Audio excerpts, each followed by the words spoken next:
Aquí en Sabiduría Popular, este domingo le vamos a presentar las pérdidas eléctricas y cómo eso afecta a la economía dominicana. No te lo pierdas aquí en Sabiduría Popular.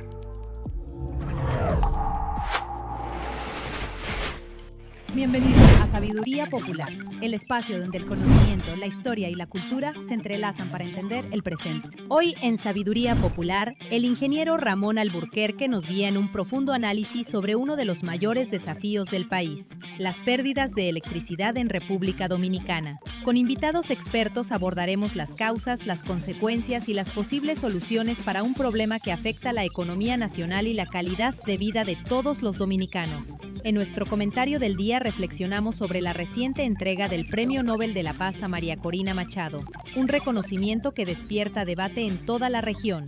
En el personaje del día recordamos a Robert Oppenheimer, el físico detrás del proyecto que cambió el curso de la historia moderna. Y en Por si te interesa descubrimos cómo un invento accidental, el microondas, revolucionó la cocina y el ritmo de la vida cotidiana. Acompáñanos este domingo en Sabiduría Popular, donde el conocimiento es poder y la historia nuestra mejor maestra.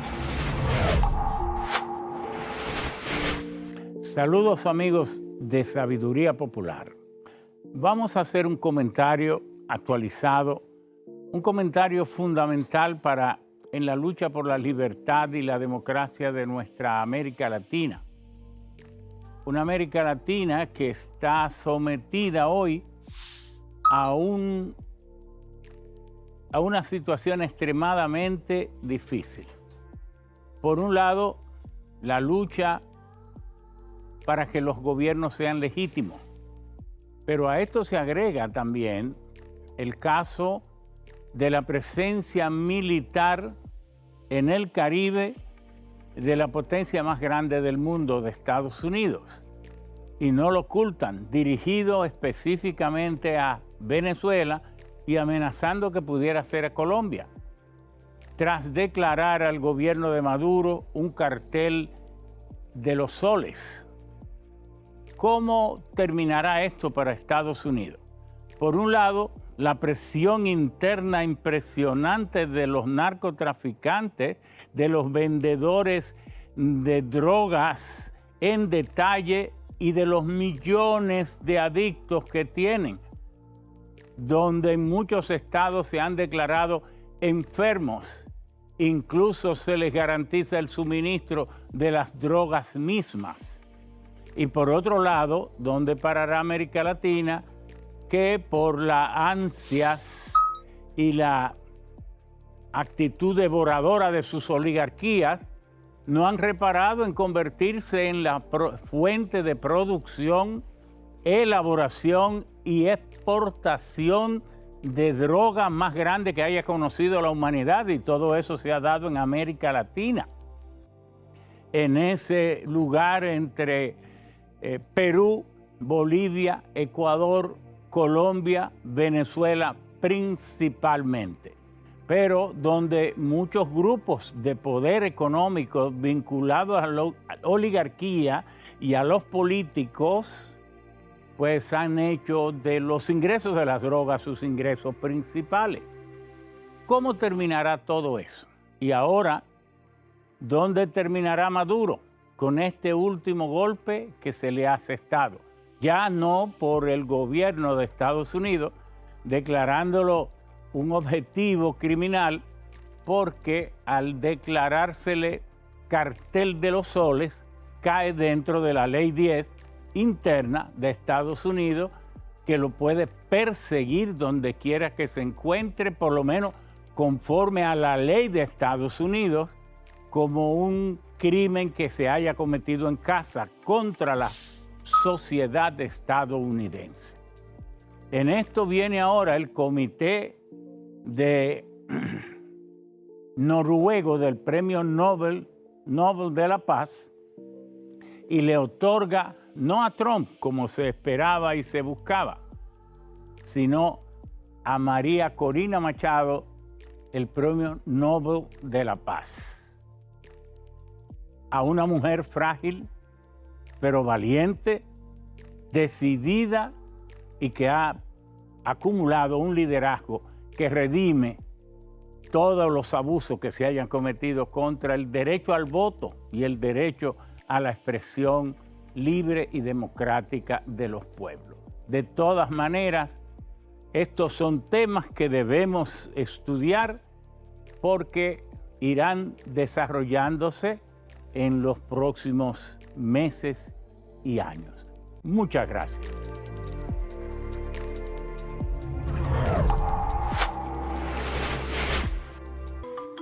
En Sabiduría Popular, reunimos a destacados expertos del sector energético para analizar los resultados del seminario sobre pérdidas de electricidad en República Dominicana, presentado por el Instituto de Energía de la UAS. Nos acompaña el ingeniero José Luis Moreno, director del Instituto de Energía de la Universidad Autónoma de Santo Domingo, referente en investigación, eficiencia y desarrollo energético nacional. El ingeniero Julio de la Mota, director técnico de la Empresa Nacional de Energía, SRL, con amplia experiencia en diseño y gestión de sistemas eléctricos.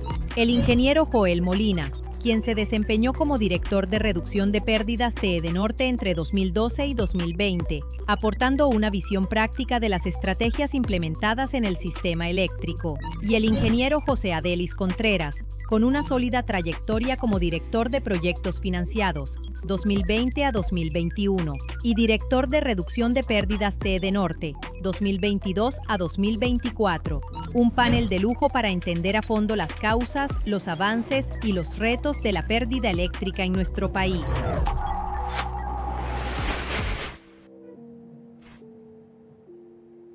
Saludos amigos de Sabiduría Popular.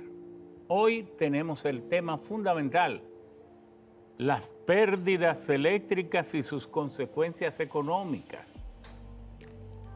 Pero primero debemos hablar algo de la electricidad, no solo de cómo ha cambiado el mundo, sino cómo empezó. Cuando la electricidad fue creada, a nadie se le ocurrió, y oiga, esto es una herejía, a nadie se le ocurrió de que iba a ser un servicio de consumo popular, porque la electricidad nació para los ricos. ¿Y cuándo se instaló el primer alumbrado? ¿Y dónde fue? El primer alumbrado se instaló en Nueva York, en la Wall Street, en la calle Wall Street, 10,000 bombillas. ¿Quién las instaló? Thomas Alva Edison. ¿Quién la financió? JP Morgan. Y ahí hay pobres. No. La electricidad nació en manos de la empresa privada porque no fue un gobierno que lo inventó. Lo inventó un científico muy prolífero, muy contradictorio, acogió al padre de toda la ciencia, Nikola Tesla, luego lo engañó y hasta se burló de él. Pero terminó acogiendo las líneas que le trazó Nikola Tesla cuando le dijo: la electricidad nunca podrá prosperar si lo hacemos por transmisión de forma directa, aunque ahora volvamos a revisar eso, pero tiene que ser alterna. Bueno, ¿y cómo se fue desarrollando? ¿Cuándo vino aquí la electricidad? En 1893. ¿A dónde? O en el lugar más céntrico que había, al parque La Plazoleta Colón. Allí se instalaron como 500, 450 bombillas en el gobierno de Lilis, y entonces vino la fanfarria de los bomberos, del ayuntamiento, etc. Y así la electricidad fue del sector privado.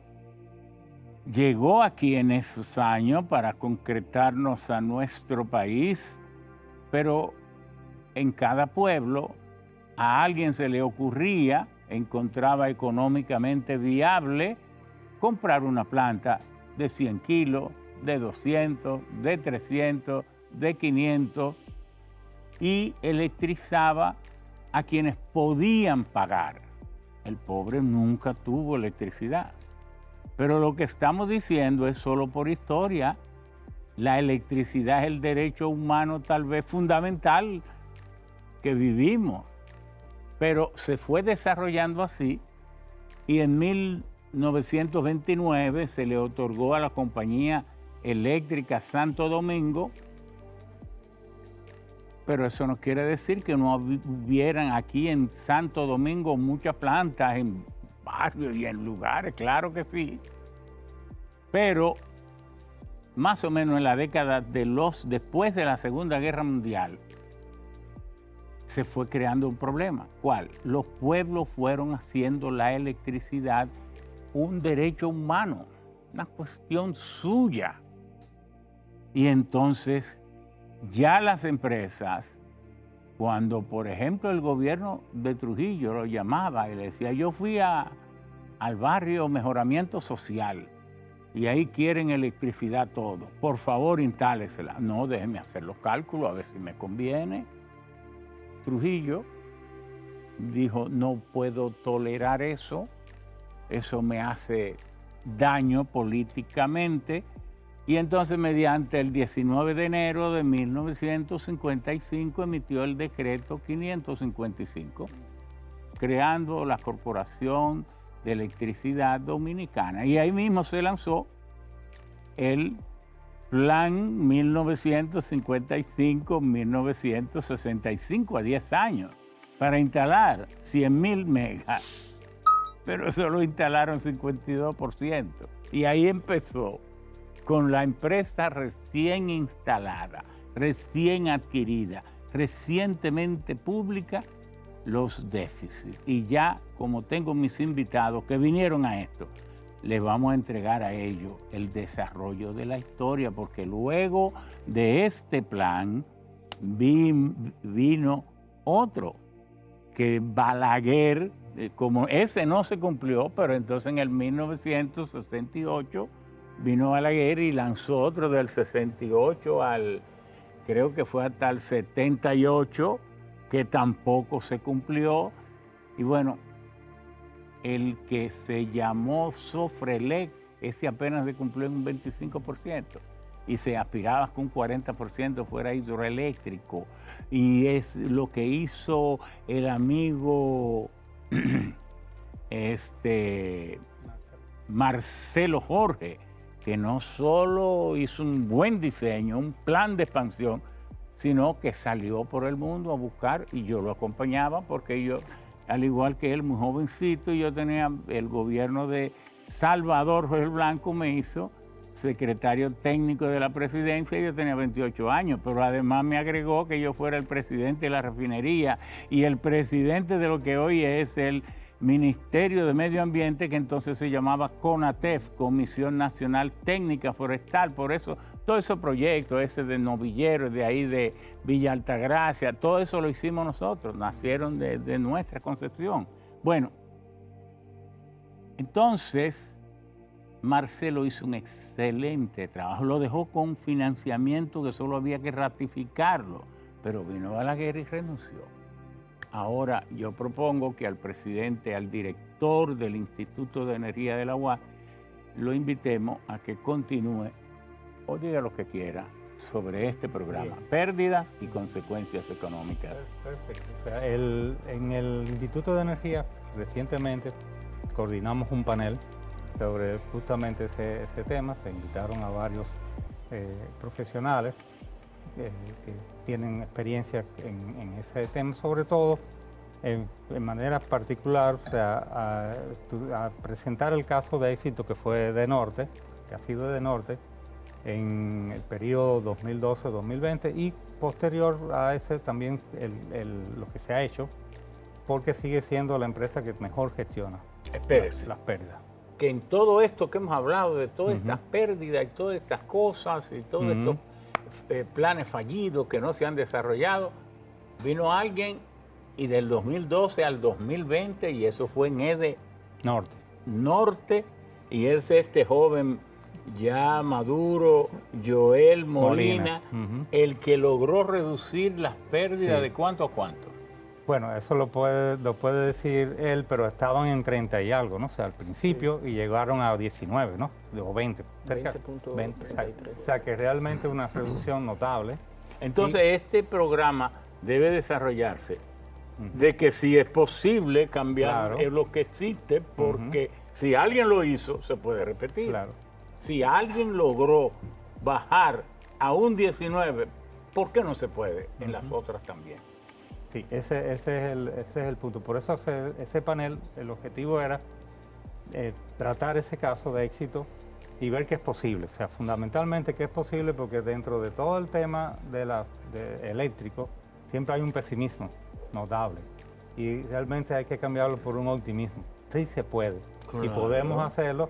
El tema muchas veces es que hay que planificar bien y trabajar en equipo.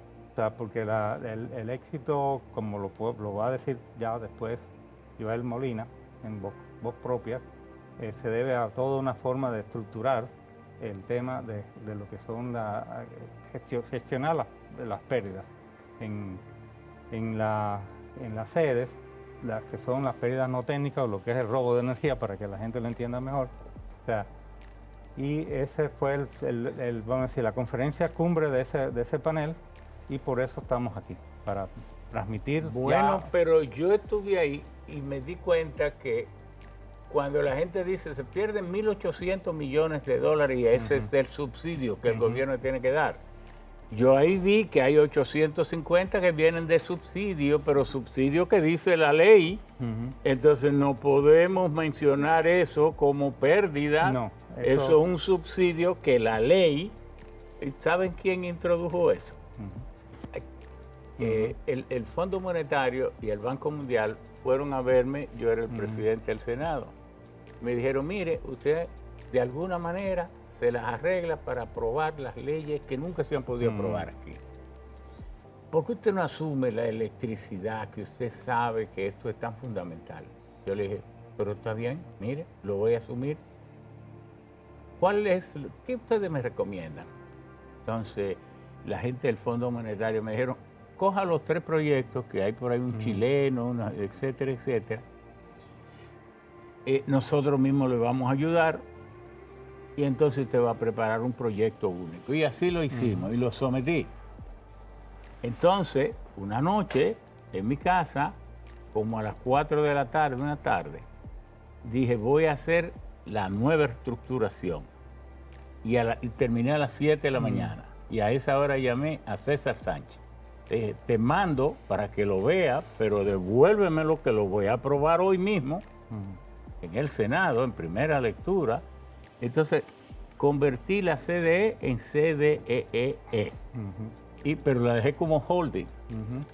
Entonces, creamos ETED, que eso estaba manejado, la empresa de transmisión, empresa eléctrica de transmisión dominicana, y con la condición de que nunca se pudiera privatizar. Entonces, también creé la EGID, que cada empresa de esa era manejada a su manera y el dinero a veces ni se sabía dónde iba a parar. Y le di 90 días y la UERS también, y dimos 90 días en la ley para que se pudieran constituir las empresas, pero el gobierno de Hipólito y César Sánchez no quisieron constituir la EGI. Por eso lo hizo Leonel. Ellos violaron las leyes, pero lo hizo Leonel en el 2007. Bueno, y ahí entonces un señor que desde aquí le enviamos saludos, que era el senador de la provincia Barahona, González Espinosa. Dice, nosotros los partidos de izquierda tenemos aquí y queremos que se nos tome en cuenta, porque esto no puede ser solo un proyecto del Fondo Monetario y del banco. ¿Y qué es lo que es? Y ahí presentaron los subsidios de 0 a 100 kilos. De 0 a 200. De 0 a 200. De 0 a 200, etcétera, De etcétera. 200 a 300. Yo traté, se lo digo con sinceridad, de que eso no se aprobara, pero tenía que ceder si yo quería que se aprobara la ley. Y así pasó. Pero bueno, eso es lo que tenemos. Bueno, primeramente agradecerles la oportunidad de poder compartir con tan importante panel y la calidad técnica que se reúne en esta mesa. En segunda instancia, me gustaría aclarar que, si bien es cierto, participamos como director en lo que se conoce como, recibió el nombre de la Dirección de Reducción de Pérdidas, el gran impacto realmente se dio a nivel de toda la empresa y la conjugación de todas las fuerzas de trabajo que existieron en ellas. Entonces tú lograste eso sin ser el director de Edenor. La realidad es que la Dirección de Pérdidas, el objetivo principal es primero ser eficiente. Había que demostrar que existía un departamento eficiente. Y segundo, poder de alguna manera administrar las estrategias que realmente eran necesarias para poder lograr el cometido. Pero en cuanto a capacidad de ejecutoria, también, y aún quizá más impacto tuvieron las direcciones de distribución, de comercial y cada una de las direcciones. En el panel que vimos en la Universidad Autónoma de Santo Domingo, pudimos observar que las pérdidas son básicamente un síntoma de muchas otras cosas que pasan dentro de una empresa distribuidora de energía. Lo que me pasó a mí, que estoy ahora haciéndome, ya voy por 130 análisis de la sangre, de la orina, coprológico, del estómago, del corazón. Y lo que me han dicho, usted tiene un síndrome metabólico. Okay. ¿Qué significa eso? Que usted está sano, pero las cosas empiezan a descomponerse por la edad. Bueno, pues similarmente pasa en una empresa distribuidora. Si se quiere resolver ese problema, ese síntoma, pues evidentemente hay que atacar cada una de las fuentes que lo generan. Y como dirección, principalmente es formar las estrategias para atacar cada punto que influyen sobre ese indicador final. Siempre he pensado que las pérdidas, como lo piensan las personas, es un indicador que formaron y que crearon las empresas que ya funcionaban, las que eran eficientes. Pero si yo quisiese pensar en sacar una empresa de una crisis, no puedo partir de ese indicador único. Ya instituciones internacionales han formado y estructurado otros indicadores. Sin embargo, siempre he sido del pensar que en este país, efectivamente, si queremos lograr cosas diferentes, tenemos que estructurar las cosas de manera diferente. Y pienso que si se podría decir que Edenorte fue un caso de éxito, fue precisamente Bueno, pero independientemente de Edenorte, el país tiene un nivel de pérdida. Usted es un experto de eso. ¿Pudiera analizarnos los componentes de esas pérdidas y hacernos los señalamientos de las características de cada uno? Evidentemente, una de las principales fuentes de pérdidas, para mí, como yo lo veo y lo que creo basándome en mi experiencia, tiene que ver mucho con el deterioro de la infraestructura. Sin embargo... Deterioro de la infraestructura. Sin embargo, no podemos decir que todo ese deterioro es por antigüedad. También las mismas operaciones de la empresa distribuidora tienden a deteriorarlo, y si no se tiene conciencia sobre ello, nos podríamos pasar la vida endeudándonos, haciendo proyectos de distribución, creando infraestructura, y sin embargo esas inversiones no tendrían el rendimiento poco que se busca. importan. Si hay deterioro, podemos analizar las causas, pero poco importan. Están deteriorados y hay que cambiarlo. Cambiar no es la palabra correcta, según yo. Reparar. Muchas veces reducir las pérdidas en un circuito poco implica tener que construirlo nuevamente. Muchas veces es simplemente hacer una operación correcta sobre él. Y por eso es que quise puntualizar eso al principio. En segunda instancia, pienso que en este país hay un problema grave de educación respecto a la energía. Siempre pongo el ejemplo de que muchos de nuestros abuelos y padres vivieron una era sin energía.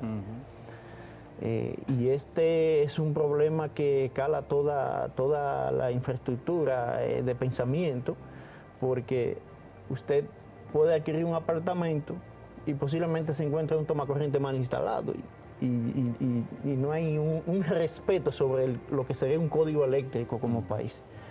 Existe esa premura de dar el servicio y muchas veces, o la gran mayoría, no hay una rigidez respecto al cumplimiento de normativas. Por otro lado, las propias operaciones de las sedes tienen mucho que mejorar en cuanto a eficiencia interna. Yo diría que, y como lo vimos en la UAS, los principales cambios que hizo de norte a lo interno, dejando de un lado todos los proyectos que se ejecutaron, que fueron muchos, tuvo que ver mucho y en su gran mayoría con una transformación organizacional a lo interno. Ok, entonces tú ves que parte de la solución a la situación de pérdidas es aplicar correctamente los reglamentos y aplicar un sistema administrativo que mida los resultados por logros. Evidentemente, claro, y obviamente acompañado de la inversión. En el norte se ejecutó una cantidad importante de proyectos de infraestructura, de proyectos internos, por ejemplo, operativos, de proyectos que venían desde todas las direcciones. Sin embargo, y como yo lo pienso, hubiese de norte podido presentar los resultados que tuvo en ese periodo solo con proyectos. Bueno, yo pienso que no, y la principal muestra es que básicamente en todas las distribuidoras se hizo inversión. Sin ánimo de hacer comparativas, pero la realidad es que había que aplicar, digo yo, la forma correcta de hacerlo y enfocarse muy finamente sobre aspectos sociales, aspectos administrativos, trabajar con un principal norte que fuese la eficiencia en toda operación que se hiciese. Y eso definitivamente pienso yo que transformó esa empresa. Yo insisto en que le dé una idea al pueblo del total de pérdida, cuánto es en tal área, porque como se habla mucho de robo, más o menos de esos 1.800, ¿cuánto es robo? ¿Cuánto es pérdida, verdad? Porque la gente, porque los conceptos son muy buenos, pero la gente lo que quiere es quedarse con números en la cabeza. En las empresas distribuidoras, principalmente las áreas que trabajamos o hemos trabajado en el área de reducción de pérdidas, nos enfocamos más que en hablar desde el punto de vista monetario, porque a veces hablar de, por ejemplo, como usted mencionaba, 1.800 millones, a veces ahí no se refleja toda la realidad, porque mucho de eso puede ser subsidio, mucho de eso puede ser ineficiencia. Sin embargo, en el caso de las distribuidoras, hablamos en aspectos de unidades físicas de energía o en cuanto a porcentaje. Si hablásemos de las empresas distribuidoras, hoy por hoy tienen una pérdida que anda rondando el 38% de la energía que compran a los generadores.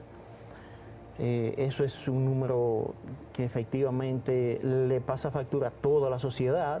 Es dinero que hay que buscar realmente para quemarlo en la atmósfera, digo yo. Yo lo veo así.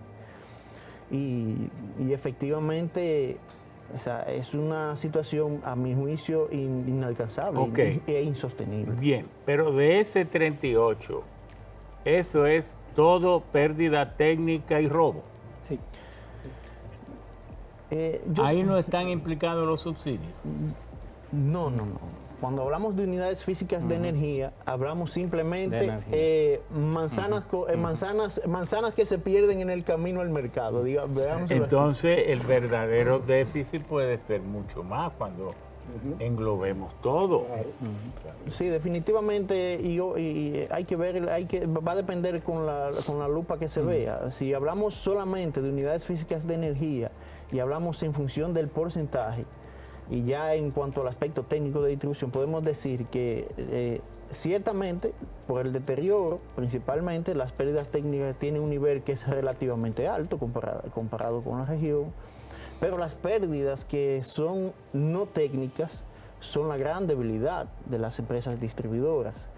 Esas pérdidas que son de carácter no técnico, es decir, que no son las que se pierden por la acción natural del transporte de la energía. El robo, porque eso no es una palabra mala, ¿no? Si Una manera es decirle robo, sin embargo, muchas personas al ver las pérdidas desde afuera, sin conocer la interioridad de una empresa distribuidora, piensan que el robo tiene un impacto más alto del que realmente lo tiene. Claro. O que todo es robo. Que todo es robo. Cuando hay unas pérdidas Y en el técnicas que andan por seminario el- yo lo Sí. que pude ver humildemente es que eso llegaba como a los 400 millones de los 1.800. O sea que estamos- Porque todo se puede reducir a números. Claro. Ese 38% es un promedio de las 3 sedes. Sí. O sea, que también en promedio las pérdidas técnicas son como un 12%. Luego- Pérdidas 13, técnicas. Sí, el promedio. el promedio. Entonces, la diferencia entre ese 38 y el 12 son 26, ¿no? Bueno, sí. Eso sería lo que es la pérdida que son no técnicas o... Hay 26 que son pérdidas Ujú. Esas son las no técnicas o lo que es el robo. Pero porque las empresas cobran de que como 1.200 millones de dólares, ¿verdad? Digo, perdón, compran como 1.200 millones, pero solo cobran como 800 y tanto. Entonces, ahí empieza. Sí, entonces, pero es lo que se habla de que son pérdidas en unidades de energía, es porque cuando uno comienza a hablar de pérdidas económicas, tiene que comenzar a establecer si la tarifa que hay es o no la adecuada, cuánto es FETE, el Fondo de Estabilización de la Tarifa, y cuando ya no es de eso se sale del Del FETE. seminario yo aprendí Sí. que Por ejemplo, en el año pasado, en el 2024, el FETE rondó los 800 millones de dólares. O sea que de todo lo que era las pérdidas del sector, en términos monetarios, había una parte considerable que era el Fondo de Estabilización de la Tarifa, que eso siempre tiene que ponerse aparte. sí aprendí en el seminario que las EDE compran la electricidad a 16 centavos. Aproximadamente. Y la Aproximadamente. venden a 17 y algo. O sea que la diferencia que hay entre el precio medio El margen de es muy compra pequeño. Siempre es van a muy tener pequeño. pérdidas. Claro que sí. Económicas. Estamos comprando Económica. y vendiendo más barato. Entonces tú Claro. estás, en otras Y palabras, entonces hay un subsidio que sabemos que le va a generar, y ese subsidio, ¿quién es que lo establece? La ley, es decir, el Estado. El Estado debe ser el primero en pagarle. Si esos subsidios son de 850 millones, pero, perdón, pagárselos sin hablar de Sí, pérdida primero. Pagarle los 850 millones.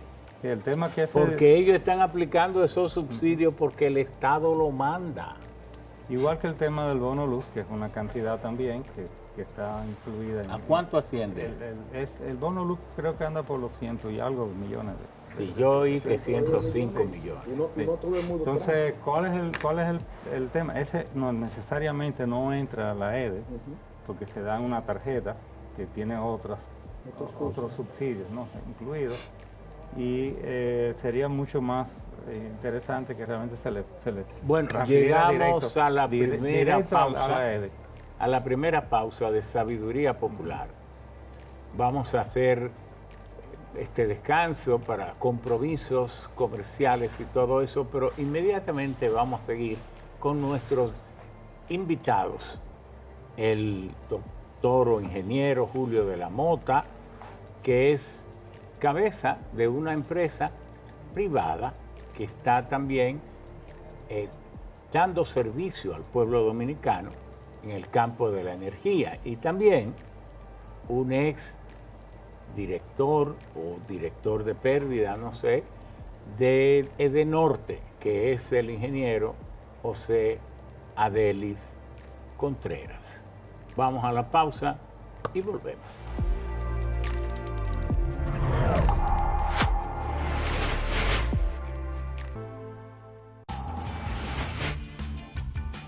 Estamos en todas las redes sociales.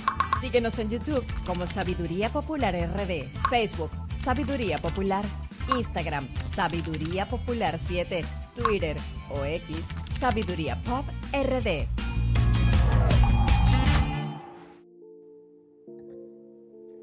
Muchas gracias por seguir con nosotros aquí en Sabiduría Popular. Vamos a pedirle al empresario privado, don Julio de la Mota, que nos explique qué labor específica están ellos realizando y cómo ellos pueden también contribuir ayudando al gobierno, al sistema eléctrico nacional, al país, a ver si podemos un día decir, los planes se cumplen, los planes se honran, todo es transparente, la tarifa es realista y entonces aquí hay un pueblo que avanza y no tiene este problema de unas pérdidas eléctricas que arrastran, que nos envuelven a todos, que nos arrastran y como si fuera un jalón hacia atrás. Bueno, antes que nada, darle las gracias por la invitación a su programa. Realmente para mí es un honor compartir con el ingeniero Moreno San Juan, con usted, con el amigo que es vegano, porque aquí es una mesa de veganos. Ajá, pero Adeli es mire, vegano, se colaron. Molina es vegano. Realmente me siento muy orgulloso de poder compartir aquí con ustedes. Realmente Molina ha destacado desde el panel que se celebró en la UAS que hay un asunto que es el trabajo en equipo, o sea, no depende de un departamento específico de reducción de pérdidas que en la CDE se llamó mejoramiento de ingresos, que fue apoyado por el IAD en su momento. Y el IAD. El AID. AID, perdón. Entonces, ese concepto de trabajo en equipo es algo que tiene que inducirse en todo el personal de una empresa. ¿Por qué? Porque nosotros tenemos de ese 12% que se habló de pérdidas técnicas, aproximadamente hay un 2% que viene por el sobredimensionamiento de la capacidad de los transformadores en esas torres, en esos grandes edificaciones. ¿Cómo va a ser? Correcto. Hay una pérdida continua. Es decir, que si en mi barrio, en mi esquina, colocan un transformador que exceda la demanda real, ¿cómo No, es? El concepto es diferente. O sea, Okay, vamos a tomar una torre de la Nacaona X. Ok. De esa torre de alto consumo. Tiene un transformador de 750 kilovatios. kVA. La demanda máxima de esa torre, medida, muchas veces anda en 450, 500 kVA. ¿Qué sucede? Tiene un transformador que su porcentaje de pérdida normalmente es un 2. En nuestro país, como son reconstruidos, transformadores que vienen de fuera ya con pérdidas altas, a veces llega hasta un 5% ese nivel de pérdida. Entonces, el transformador, mientras menos carga tiene, más ineficiente es. El transformador mejora lo que se llama su eficiencia en la medida en que está cargado un 85%, un 90%. Ahí mejora. Pero ¿qué sucede? Una vez instalado, ya eso quedó como una carga fija al sistema.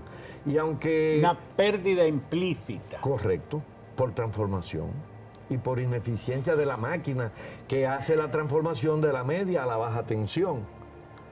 Entonces, tenemos en los departamentos de ingeniería de las distribuidoras que insistir en que debemos ser más eficientes a la hora de la selección del transformador. Y ya que usted me habló de transformador, cuando se trata de subestaciones, ¿no ocurrirá lo mismo? Bueno, con la subestación ocurre el caso opuesto, y es que están sobrecargadas. Pero también cuesta.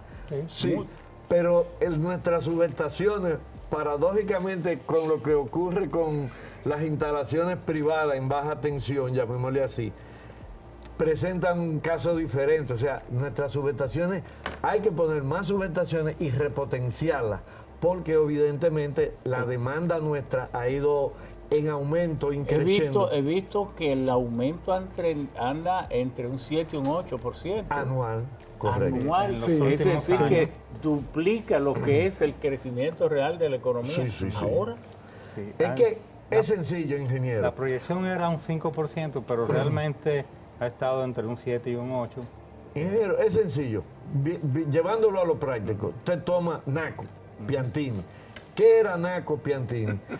Eran desarrollos inmobiliarios. Juan Bernal compró 1 millón de metros cuadrados, tenía una compañía llamada Nacional de Construcción, que de ahí es que viene NACO, y entonces empezó a vender solares Para viviendas unifamiliares. unifamiliares. Donde Eso era el acondicionado NACO. tenía el dueño, el jefe de la casa. Sí. Los hijos, Abanico. abanicos. ¿Qué sucede cuando viene ese desarrollo inmobiliario de esa zona? Que donde había una casa, ahora hay una torre de 20, de 30 y en muchos casos de 40 apartamentos, donde cada apartamento tiene aire En todas las habitaciones. en áreas comunes. O sea, la carga eléctrica, la densidad de carga eléctrica, más que se triplicó en zonas como Excelente ejemplo ese que usted ha puesto, ¿eh? Porque todo el mundo lo sabemos que eso es así. Entonces, los servicios se fueron quedando cortos. La línea de la distribución eléctrica. Que hay que decirle al pueblo que es que eso del NACO, eso era el aeropuerto de este país, que iba desde la Leopoldo Navarro hasta rumbo a la Luperón, entre la San Martín y lo que hoy es la 17. El Y General que la Andrés. Máximo Gómez terminaba donde está el hotel Barceló. Sí. Lina. Lina. Lina, sí. Y entonces de ahí, y del otro lado no se llamaba Máximo Gómez, se llamaba Tiradente. Y el cementerio de la Tiradente no se llamaba Máximo Gómez, sino Tiradente. Y la gente lo que decía, ahora decimos, te van a llevar para la Máximo Gómez. Antes decíamos, te vamos a llevar a la Tiradente. ¿Qué quiere decir eso? Que una persona tuvo la iniciativa de ir al Consejo de Estado, que fue el que le vendió 1 millón de metros cuadrados, y eso es el NACO. Y mire cómo se ha convertido en el centro, ¿cómo se llama esto?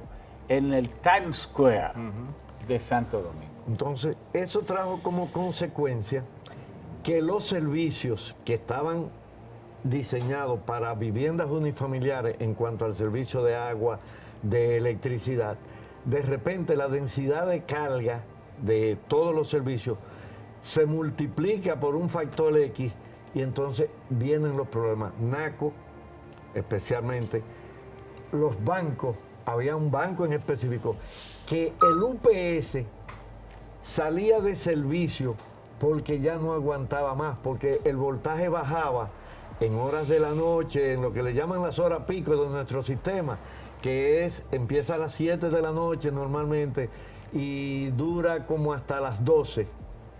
Sucede que el voltaje bajaba tanto, el equipo para protegerse entraba en modo de emergencia, pero se descargaba porque un UPS no viene para trabajar como una planta eléctrica. Y entonces sucede que al otro día no tenían sistema en ese banco. Bueno, pero Adeli, la verdad es que entonces el país, no diríamos nosotros una aberración si decimos que, como dice Joel Molina, tenemos que hacer una reingeniería casi total del sistema eléctrico dominicano. Como tenemos que hacerlo con el transporte, es que creamos una ciudad para 200,000, 300,000 habitantes y ya tiene 3 millones. Bueno, el Gran Casi Santo 4. Domingo tiene 4 millones. Es así. Saludos, Julio, Joel, Ramón, muchas gracias por invitarme a este programa y al maestro, el doctor José Luis El Moreno. coproductor.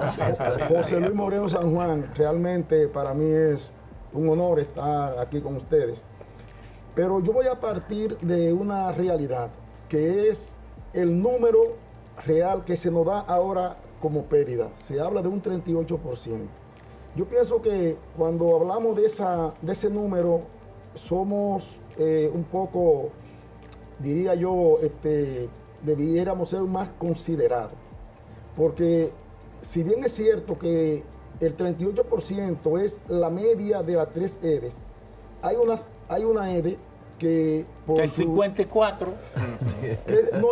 y hay una que por su gestión la cargan con 38 porque es una media, ingeniero, pero realmente no está en esa altura. Sin embargo, hay que resaltar algunos aspectos muy importantes, y es que a partir del 2020 se comenzó a dar más energía.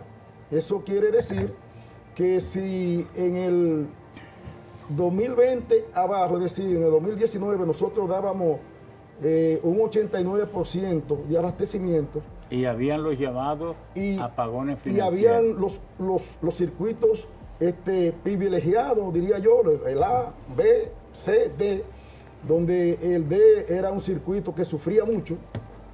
A partir del 2020, el gobierno adopta una política que dice no gestión en los circuitos. Entonces, ¿qué trae eso como consecuencia?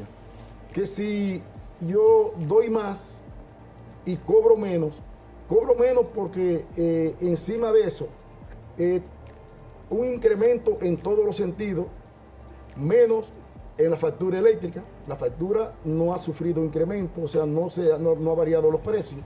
Siempre se La tarifa. La tarifa. Siempre se está cobrando lo mismo.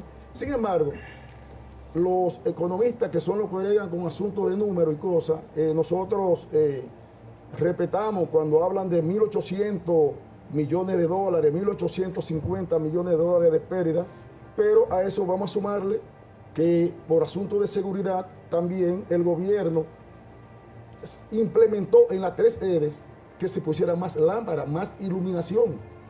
Eso es pérdida también. Pero sobre todo, y hay un aspecto Y muy... perdón, pero la ley de electricidad dice que los ayuntamientos tienen el derecho de cobrar un 3% por las redes. También eso anda manga por hombro, no se está cumpliendo, no se aplica. Porque no debería haber pérdida para el sistema eléctrico. Ese es un dinero que no se puede, las EDES no lo cuantifican, porque ese no es un dinero tan fácil de conseguir. Pero eso siempre ha estado así, en esa misma expresión que es popular, pero es cierto, eso que te ha dicho, es manga por hombro. Pero hay algo muy importante, Ramón, que debe destacarse en esta entrevista. Yo tuve acceso a Santo Domingo Este hace como 5 o 6 años y ellos tenían 38,000 lámparas. 38,000 lámparas. De a 300, algo así. 250 y 300. Imagínense usted. Se están cambiando por ley, pero se ha incrementado la cantidad. Pero hay algo muy importante en el aspecto básicamente de energía, y es que del 21 hasta el 24, y hablando lo que va del 25, el costo de abastecimiento también ha aumentado. Y ahorita hablábamos, si usted compra a 16 y vende a 17, y esos 17 algo, maestro, ¿verdad que sí? Sí. Pero a esos 17 usted tiene que sumarle todo lo que es la parte operativa, la parte también que se pierde, la parte, el valor agregado. El valor agregado, el VAN. Esa es una parte que el maestro San Juan siempre lo ha manejado con mucha destreza. Ese valor agregado, que es lo que representa que usted como empresa puede ser eficiente en cuanto a ganancia y a operatividad. Esas son cosas que hay que realmente tenerla muy en cuenta cuando se habla de... Y como usted tiene su computadora, de pérdida. ¿se han revisado los precios a que se compra la energía? porque hay muchas plantas de esas que operaban antes hasta con gasoil. Unas se han convertido a gas natural y tantas cosas más, y a lo mejor le siguen vendiendo a los mismos precios. Ahí es que está el detalle, como diría Cantinflas en su película. Voy a seguir de indiscreto, porque en el instituto me dieron a mí unas hojitas y yo vi ahí que estiman que puede haber cerca de 500 millones de 300, 500 millones de, sí, bueno, de sobreprecio.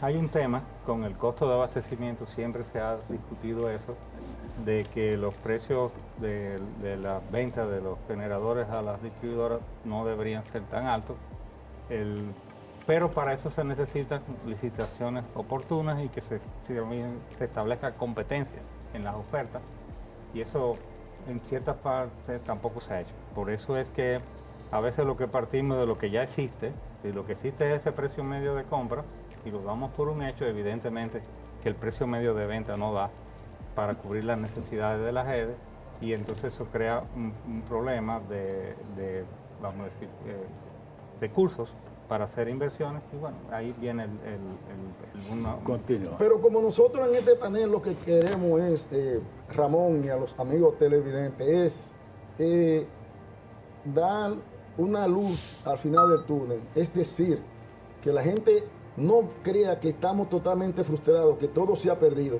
No, hay solución. Y es una buena noticia para el pueblo dominicano, porque en la medida que los intervinientes en este negocio y en este bien que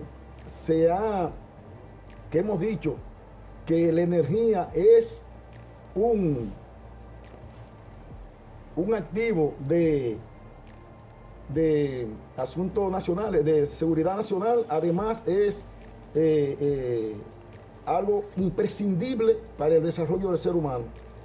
Nosotros creemos que la parte de generación, la parte de transmisión y la parte de distribución deben cumplir cada quien con su rol y con sus compromisos.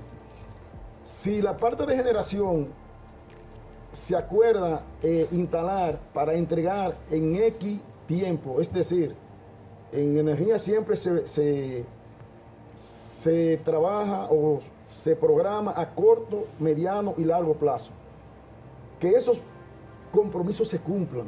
Que si la parte de transmisión tiene también que hacer algunas inversiones, también se cumplan. Porque finalmente, ¿quién va a tener que dar la cara al pueblo? La parte de distribución, la parte ya de las EDES. Porque las EDES es el último en el renglón en la cadena, es el último y es el que está de cara al cliente. Y en definitiva, le voy a decir, el pueblo no le importa que la generación, que transmisión, que distribución falle. ¿Sabe lo que quiere el pueblo? Energía. Y como el pueblo que quiere es energía, entonces nosotros obligatoriamente tenemos que integrar un equipo multidisciplinario de esas partes que intervienen para darle energía al pueblo. No, y que se acabe esto. Cuando en 1885 se le dio el contrato a Alexander Bird a través de Rivá para que se hiciera el tren de La Vega a Sánchez.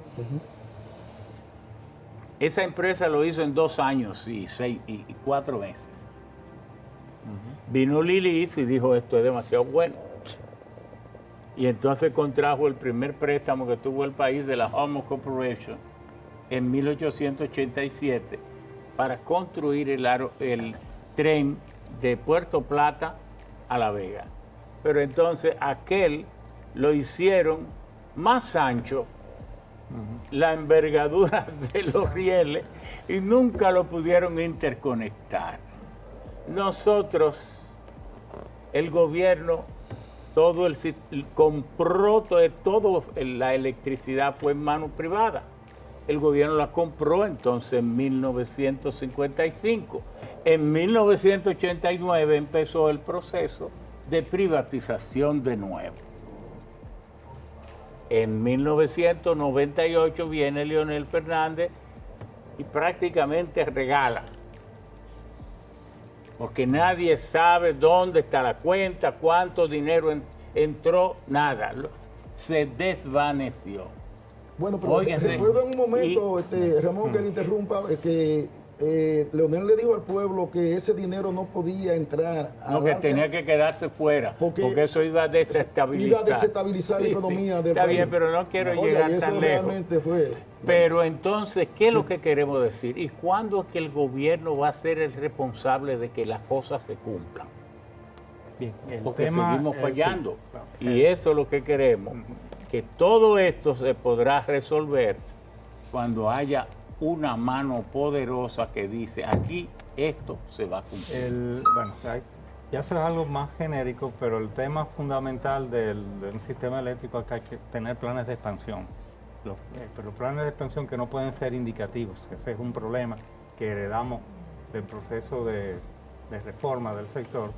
Porque indicativo quiere decir que yo lo cumplo o no lo cumplo, no pasa nada. Entonces, no es vinculante. Entonces, evidentemente tiene que verse en esos planes licitaciones anuales para compra de la energía que se va a necesitar dentro de unos años y que se establezca un plan de cuándo tiene que ser los cierres financieros, cuándo tiene que comenzarse la instalación de esa planta y cuándo tiene que terminar.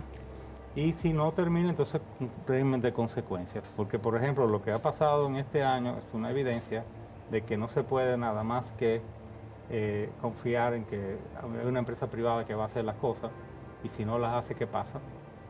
Porque evidentemente... Pero yo quiero, por educación, eso que tú estás diciendo, usted ingeniero está diciendo, es tan vital, tan importante para todo el sistema y la seguridad de el suministro de electricidad al pueblo dominicano a un precio razonable, en cantidad suficiente y con absoluta certeza, que debe ser repetido.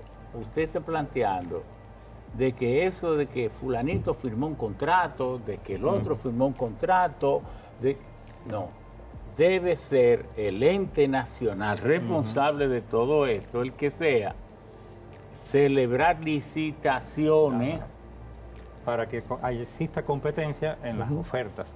Y entonces ahí también está el tema de que una vez se gana una licitación, hay un compromiso con el sistema de terminar esa planta en un tiempo específico y que entre en servicio. Si no se hace eso, evidentemente va a haber desabastecimiento y tiene que haber consecuencias. Por eso también tenemos que hacer un esfuerzo para consolidar una reserva fría que sea adecuada, por si falla alguno de esos planes, tener con qué responder dentro de lo que es la reserva fría, que es simplemente plantas que están ahí, que no están produciendo, que no están en línea, pero que entran cuando hay algún problema con desabastecimiento del servicio. Porque, como decían, el servicio eléctrico es un servicio de utilidad pública y lo es desde hace mucho tiempo, desde los años 30.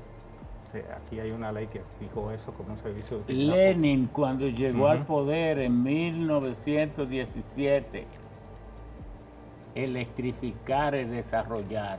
Ya lo vi. Y es un servicio de utilidad pública, no importa que el servicio lo brinde una empresa privada, pero es de utilidad pública.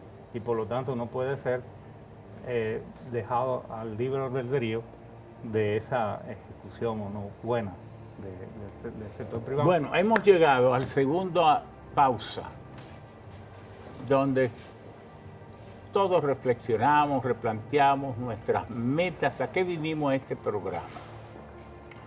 La meta de este programa es de hablar de las pérdidas eléctricas y sus consecuencias en la economía. Este no es un programa para despotricar ni atacar, no. Para comentar, intercambiar, mostrar criterios técnicos que permitan a la persona que no tiene por formación una estructura mental para poder explicarse a sí mismo por qué un país que va teniendo éxito en muchos caminos. No hay duda de que el turismo, a pesar de que ha tenido todas estas fallas eléctricas, se va encaminando. No hay duda de que este país pudiera tener un sector minero muy poderoso, pero entonces producimos las leyes, vienen las compañías nacionales o internacionales, encuentran un yacimiento y tienen que durar 10 años para esperar que le otorguen el derecho de explotación. Pero, sin embargo, gracias al precio del oro y a la producción de oro que tenemos, el país fácilmente puede recibir como nación 3.200, 2.900 millones. Pero donde yo me siento más regocijado es con el béisbol. Parece ser que la génesis, la histiología, la fisiología, el cuerpo del dominicano, porque tener un país tan pequeñito con 48.500 kilómetros cuadrados, con apenas 11 millones de habitantes y posiblemente 11 millones de ciudadanos y posiblemente 14 millones de habitantes, porque los indocumentados nunca los vamos a poder censar. Entonces, pero hay que agregarlo para saber los habitantes. Bueno, y que nosotros tengamos a los jugadores mejor pagados. Pero asimismo los artistas. Todo esto nos dice a nosotros que si podemos unas cosas, debemos poder otras. Pero en el caso específico de la sede, resulta que del 2012 al 2020 hubo un caso de un joven, entonces sí era jovencito, porque ahora él está debatiéndose entre no querer dejar de serlo, pero el tiempo avanza. Pero en ese entonces, en 2012, lo era. Al 2020, que es Joel Molina, y que pudo demostrar que se pueden corregir estas cosas y llegarlo a niveles razonables. Ese es el objetivo de este programa. Y esto está robustecido por un seminario que se hizo en la UAS bajo la responsabilidad del Instituto de Energía de la UAS hace apenas como 2 semanas. Por eso es el gran interés que tiene este programa, porque no estamos hablando de cosas aéreas, sino que de tanto investigar se ha encontrado un ejemplo de aquí, dentro de las mismas sedes, que puede servir un poco de orientación si se quiere. Pero algo fundamental, antes de cerrar el comentario, en todo aparece que si no se cumplen los planes, nada funciona. Entonces los dominicanos tenemos que acostumbrarnos a que tiene que haber consecuencia. Lo que yo hago hoy, ya estoy comprometido y obligado a tomarlo en cuenta para lo que voy a hacer luego. Obligadamente. Seguimos adelante.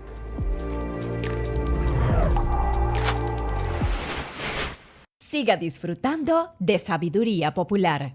Conclusión de tema. Seguimos con Sabiduría Popular. Vamos a pedirle a Joel que vuelva al bate en su narrativa de cómo puede lograrse estabilizar el sistema. Nada será perfecto, pero sí puede caminar hacia la perfección. Bueno, ya hemos visto varios aspectos. Retomando ahorita mi intervención, yo hablaba de algunos aspectos estructurales en las sedes, también trabajar mucho el tema de la educación, que parecieran conceptos muy aéreos y poco efectivos, pero tienen más efecto y hay maneras de hacerlo del que usted se imagine. Y si se quiere, y en resumen, si se quiere reducir pérdidas, hay que trabajar la medición. Un país donde las personas no tienen una medición de energía, van a consumir cualquier cosa. Y obviamente no todo eso que se consume puede facturarse. Yo recuerdo que yo vivía, vengo de un batey, pero vivía en el Simón Bolívar. Ahí fue que nosotros vinimos. Entonces, como ahí nadie pagaba luz, un amigo de Arsenio, un compañero que vivía cerca de nosotros, trabajaba con herrería y ganaba su buen dinerito. Y Arsenio le dijo, ven para acá. ¿Por qué? Porque el otro vivía en Villa Consuelo, que sí le cobraban la luz. Ayer aquel día lo trabajo. Talleres de soldadura, Sí, en nuestra experiencia hubo toda clase de casos como ese. Por ejemplo, existía un barrio en Puerto Plata que enfriaba todas las cervezas de los hoteles. Eso pasó. Gratis. Un colmado donde una sola calle tenía, una calle un barrio que en una sola calle tenía 125 colmados. Uy, imposible. Se ve toda clase de cosas. Pero volviendo a eso, precisamente el no tener una buena infraestructura de medición provoca esa clase de cosas. Obviamente la medición tiene que estar acompañada con una red entonces eléctrica los medidores son fundamentales. Claro, en este país hay una necesidad inmediata de 300, 400 mil medidores. Una pregunta tonta. El medidor parece algo tan sencillo porque el gran genio es haberlo concebido, pero el fabricarlo es un ensamblaje rápido. El país no pudiera montar una planta de ensamblaje de medidores. Si existiera, ¿cómo le digo?, el deseo y la capacidad para montarla, este país tiene capacidad para todo. Vamos a hacer el estudio de factibilidad. Y lo que hay que hacer es certificar el medidor. Obviamente, para producir medidores, que es básicamente, como usted dijo, un proceso de ensamblaje, hay que correr otros procesos que son básicamente de certificación del equipo y de certificación de los equipos con los que se prueban esos medidores. En la práctica, pareciera más eficiente acudir a las fábricas que ya tienen años. Hay empresas con más de 100 años fabricando medidores. Y bueno, para no salirnos del tema, pero quería hacer una observación. De hecho, nosotros tenemos un proyecto de investigación que es fabricar un tipo de medidor para los servicios de menos de 200 kilovatios hora, un básico. O sea, que también tenga el mismo sistema que hay de corte. Ese me gustaría a mí, que le apaga los equipos cuando pase de 200. Sí, que puede cortar y reconectar de cuando si paga o no paga. También. Ese es un equipo de jóvenes en la UAS que está trabajando muy con bien. eso. Entonces, la eficiencia se logra, porque básicamente las pérdidas son un problema de eficiencia, se logra principalmente a través de la medición. Una empresa que quiera reducir pérdidas no lo podrá hacer si no tiene un al menos alto porcentaje de medición. Por ejemplo, a la llegada nuestra en Edenorte, hablábamos de que más del 50% de los clientes no tenía medidor. Ahora bien, solo poner medidores tampoco resuelve el problema, porque anteriormente se habían colocado muchos contadores. Entonces, debe existir un trabajo muy fino para usar toda esa información que producen estos equipos y poder convertirlo en toma de decisiones. Yo en el seminario de la UAS no pudimos ver, para finales del 2019, el Departamento de Inteligencia de Negocios, que era uno de las gerencias que trabajaba en Edenorte, junto con el Departamento de Telemedición, procesaban a diario más de 26 millones de registros de información sobre los medidores.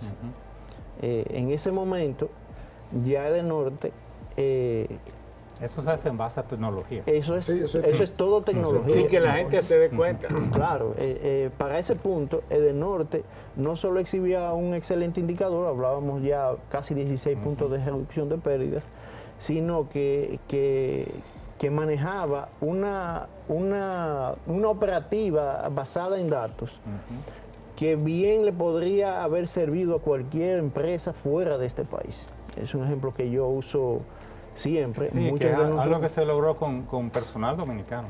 Obviamente, con personal dominicano. Pero una pregunta, ¿eso se ha mantenido? Yo entiendo que sí, o sea, a lo mejor algunas cosas no estén funcionando porque el otro igual. tema es tener recursos, ¿verdad? Sí, eso iba a decir, porque debe haber no solo una política de Estado, debe haber una conjugación donde todos los actores estén alineados con la reducción de pérdidas. Yo bien podría decir, bueno, pero el equipo que estaba antes del 2012, muchos eran dominicanos y estábamos ahí. Y si vemos, siempre puede haber o faltar algo, pero al final, si todo se alinea, como yo digo, los resultados se consiguen. Mucha de esa información que se procesaba servía para analizar temas de fraude, comportamiento. Se llegó al punto donde si usted hacía fraude en su casa, nosotros podíamos saber en todas las empresas que usted podía ser accionista y nosotros visitar su negocio. Si hacía fraude en su casa, obviamente lo va a hacer en su negocio. Sí. Y viceversa. Sin embargo, debo reconocer que el principal trabajo tuvo que ver con fortalecer la infraestructura de medición. Edenorte hizo un trabajo principalmente con totalizadores, los totalizadores. Ahora, usted dijo ahorita que perseguir el fraude es lo más ineficiente de la empresa. Sí, esa es una realidad. Para todas las personas que ven la distribuidora desde afuera, como yo digo, yo uso ese chiste, yo digo, las pérdidas son el tema más apasionante de las empresas distribuidoras. El problema que tiene es que cada dominicano tiene una versión de cómo resolverlo. Si yo desmonto un pitcher de una guagua, si busco la señora del ventorrillo, cada uno va a decir, no, pero eso se resuelve mandándolo a cortar desde la oficina, o eso se resuelve de tal manera. Hay metodologías más exitosas que otras. Exactamente. Entonces, ¿qué pasa? Pareciera que todas esas cosas funcionan, eso es lo grave. Entonces, trabajar muy directamente basado en pura eficiencia va a hacer que no prioricemos el fraude eléctrico como lo piensan las personas de fuera. Explico. Las distribuidoras tienen una inversión importante de dinero, energía, esfuerzo, en todo sentido, para poder llegar a un caso exitoso de fraude. Entonces, como eso cuesta mucho, tengo que usar esa arista de eficiencia, por decirlo así, ese programa, solo en clientes que son muy grandes. Si yo salgo a buscar cada fraude que existe, a lo mejor me voy a encontrar 100.000 fraudes. Voy a tener que cercar un municipio de Dajabón para meter a todo el mundo preso. No funciona. Y no es que la gente de Dajabón, ¿verdad? De cualquier lugar, por ejemplo, uso ese ejemplo porque es un ejemplo que usaba uno de los muchachos que trabaja conmigo. Entonces, ¿qué es lo que funciona? Como digo yo, la educación. ¿Y cuál es el principal ente educador? Es el medidor. Y quiero resaltar algo aquí, algo muy importante. Cuando un cliente o un usuario hace su contrato, se le instala un medidor, esa persona de ahí en adelante, en promedio, va a facturar 100 y pico de kilos. Sin embargo, algo que no se observa muchas veces desde afuera de una empresa distribuidora es que esa misma persona que ahora va a pagar, o sea, coloca en la caja de la distribuidora y va a facturar los 150 kilos, esa persona desperdiciaba 100 más, 200 más. Ese es un punto muy importante que siempre lo hemos discutido en el instituto. El medidor disuade y obliga a ahorrar. Y lo más importante es que educa, pero no solo educa, es que tiene un efecto a nivel de todo el sistema. Yo siempre uso el ejemplo de Villa Vázquez. El proyecto de Villa Vázquez, cuando se concibió, se hizo con dinero de los organismos multilaterales, creo, si no me falla la memoria, que fue con dinero del Banco Mundial. Los números se cayeron. Las pérdidas, cuando se revisaron, estaban en el orden del 3-4%, pero los números de compra de energía, como decimos la persona que trabaja en pérdida, nos referimos a la entrega de la energía en esa zona, cayó un 40%. Porque la medición Más. disciplina. Sí. Entonces, no solo ahora tiene una red más eficiente porque se construyó, pero también las personas se educaron. Y esa energía que en ese momento dejaba de entregarse para que se desperdiciara, sirvió para poder darle 24 horas de energía. Desde que yo llego a casas de familiares o de amigos en Estados Unidos, en Europa, yo por curiosidad le digo, déjame ver tu factura. Y yo me quedo asombrado del bajo relativo nivel de consumo que ellos tienen respecto del consumo que yo tengo aquí, que es lo que puedo comparar. Yo sé que cuando estoy en Europa, allá usan un voltaje mucho más alto y usan una frecuencia distinta. 50 Hz. Y que por tanto ellos son mucho más eficientes por capacidad instalada. Pero per se. ya hay una educación de ahorro de energía que tal vez nos falta a nosotros. que a nosotros nos por eso falta. es importante el tema de la educación en esto. Y sobre todo que la población se reciba una factura con más información, que sepa realmente lo que cuesta la energía y que en este momento cuánto se le está subsidiando de esa factura. Y cuando usted, presidente o director del instituto, director del Presidente Instituto es del algo Agua, muy teniendo la jerarquía que tiene y lo que significa, porque aquí, ¿cuál es el otro centro de investigación de energía que hay en República Dominicana? El único es la UAS. Bueno, el que tiene más tradición, sí. No, y el que está bien. Entonces, es para que le presten atención.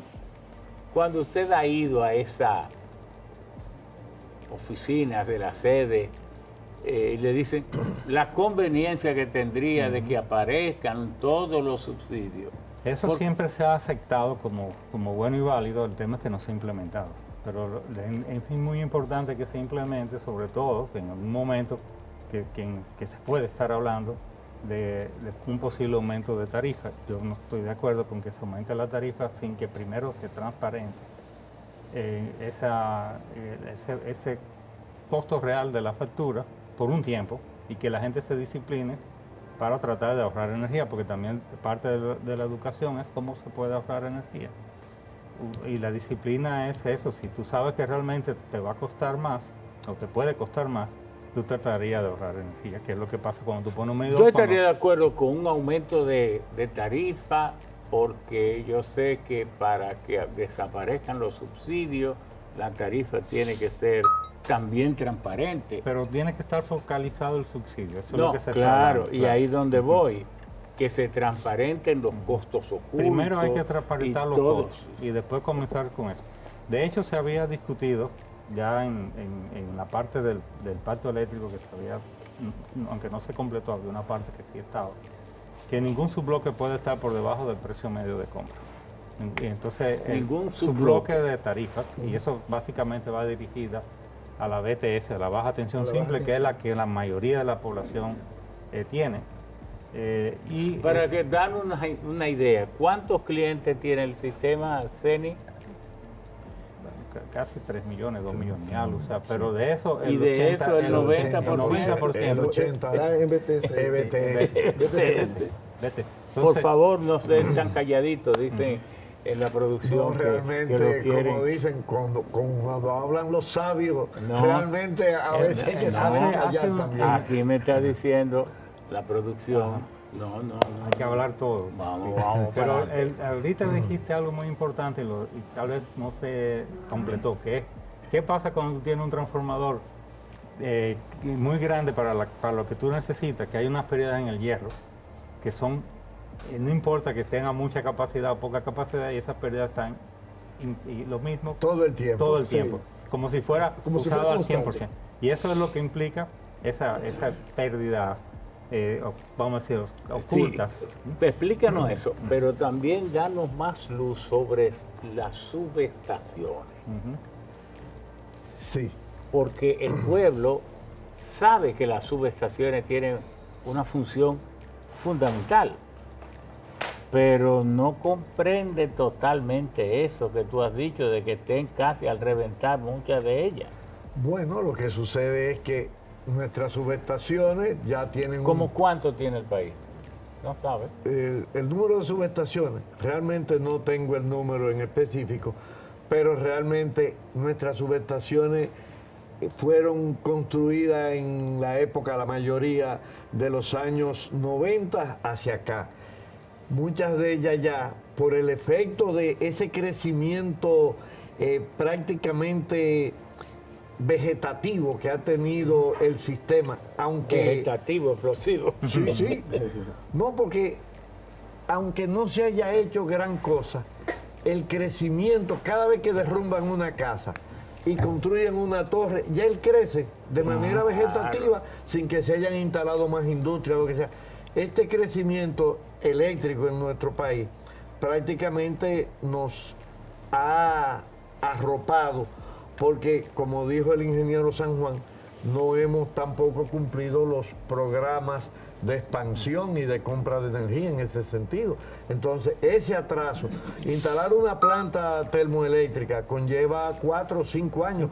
Y si va desde el proceso de diseño, licitación y construcción, 7 años. Llevamos 7 años. Entonces, cuando estamos creciendo a un 8% anual y nos retrasamos 7 años, realmente ya el número no es ese 8%, ya tenemos que sumar esa cantidad de años en atraso y saber que nuestra demanda en ese momento creció de una manera que el sistema actual solamente puede responder con plantas ineficientes. Entonces, ¿usted que cree son las que tenemos. ¿Usted cree que es urgente, pasado de tiempo y que tenemos que tener un plan de inversiones para mejorar la subestación? Correcto. Y que eso impactará y de hecho, la calidad del se servicio. está haciendo en ese sentido algo, No, pero no, se está obviamente haciendo bastante, muchos bien. apagones que vemos no son por falta de producción de energía.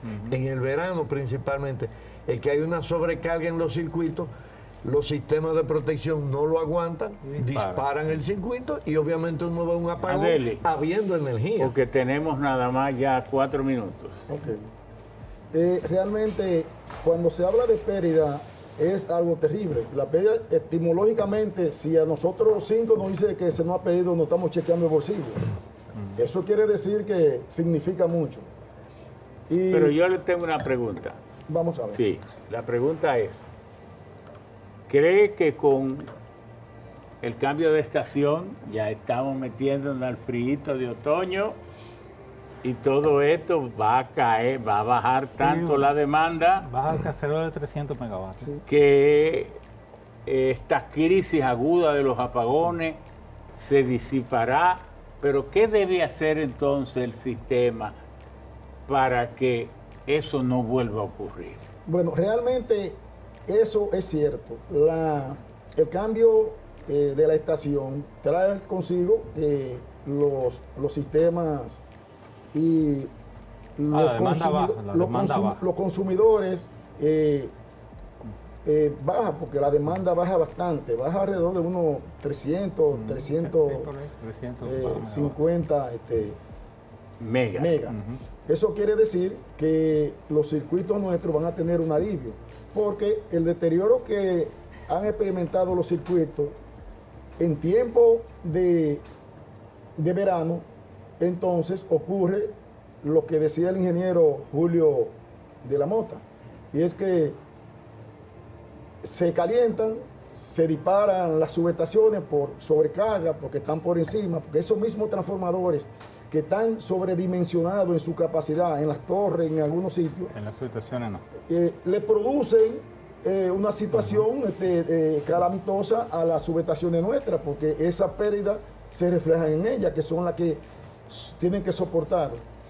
Sin embargo, yo creo que la parte más importante es que las EDES, para que eso no se repita y nosotros tengamos un factor de seguridad y previsorio, porque el verano siempre va a venir. Entonces, si el verano siempre va a venir, nosotros necesitamos prevenir eso integrando distribución, pérdida, comercialización y la pegase. Porque, señores... ¿La qué? La pegase. O sea, el programa ese de someter a los infractores. Ajá. Entonces, porque nosotros no hemos cuantificado qué pérdida tenemos, por ejemplo, con un transformador ilegal. ¿Qué pérdida nos puede reflejar eso? El peligro que representa porque nos rabaliza las redes. Nos trae problemas económicos porque es una energía que nos están sustrayendo. Es una energía que no se mide. El otro problema que nos trae es que es un peligro porque es un elemento instalado sin ningún tipo de control, sin supervisión. Entonces, las EDES tienen que integrar esas 3 direcciones, hacerlas como un equipo, para que cuando vengan esos tiempos de verano, nosotros estemos ya prácticamente curados. Bueno, hemos llegado al final, nunca habrá tiempo suficiente. Este es un problema capital, cardinal, afecta el diario vivir de los dominicanos, impopulariza a los gobiernos. El gobierno puede hacer todo bien, pero si los apagones no los elimina, no los controla, y más si se le acerca, las elecciones son siempre en mayo, en plena alta temperatura. Entonces, si usted no quiere lamentarlo, resuelva eso. Y eso hemos demostrado que se puede resolver.